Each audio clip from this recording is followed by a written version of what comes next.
banana bread. It's a low-fat bread. It's a quick bread. That means that it doesn't have yeast in it. So we'll do yeast breads a little bit later in the game because we got to work up to that stage of the game.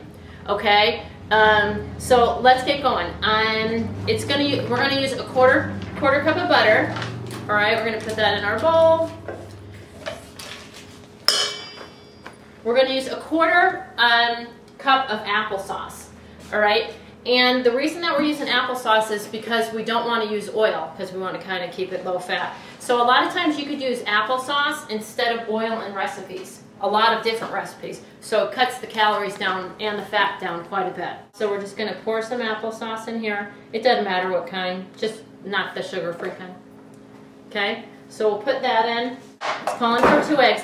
And when you are using eggs, don't put them right into your recipe. I've talked about this before. Break them into something different.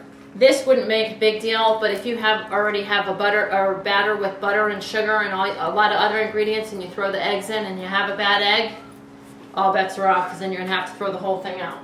It calls for 2 tablespoons of milk. I'm gonna put that in there. And then it's gonna call for 3 mashed bananas. Now these are the bananas that you would normally throw away, but these are good bananas for banana bread.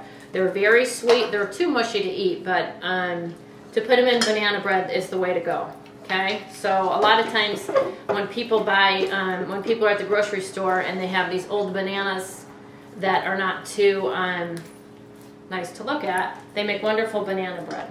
All right, and if you have bananas that go bad and you don't want to make banana bread, you can just mash them up and put them in the freezer and then use them another time, and they freeze really good. So we're going to throw 3 of those in there, okay, and then just mash them up with a fork a little bit. So we have the butter, the eggs, milk. We're going to put a 3/4 cup of brown sugar. So I just measure the brown sugar in here. When you measure brown sugar, you want to pack it, okay? White sugar, loose. Brown sugar, you want to pack it. Otherwise, you're not going to have a correct amount. Okay, the brown sugar is going to go in there.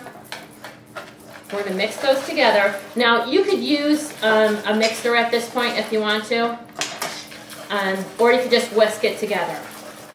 But you want it to be pretty smooth so those bananas aren't just big chunks. This recipe calls for baking powder and baking soda, okay? I had said in another recipe or another video that you can't substitute one for the other. This one happens to have both, okay?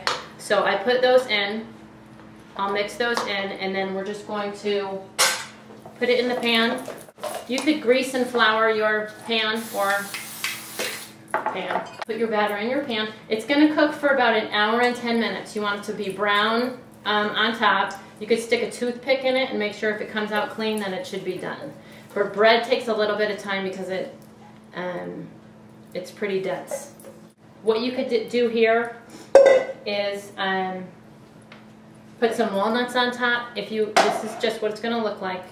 It should rise to over the top. We're going to bake this in the oven at 350 degrees for about 1 hour. Everybody's ovens are a little bit different. Gas ovens run a little hotter than electric ovens, so you got to keep an eye on it. But when it's about 1 hour, put a toothpick in it and pull it out. If it comes out clean, then you're good to go. Okay, so here's the banana bread all done, okay? You just want it golden, you want it not mushy on top. Stuck a toothpick in it, came out clean. You want to just run around the edges with a knife just to make sure that it didn't stick anywhere, okay? And then just take it out of the pan. And there's your banana bread. If you want to put it in the freezer, you know, cook it and put it in the freezer, they freeze beautifully. Just make sure you wrap it real tight with saran wrap and foil. And as I said before, you can put nuts in it, cranberries, raisins, whatever. And it's really good. So, till next time, see ya.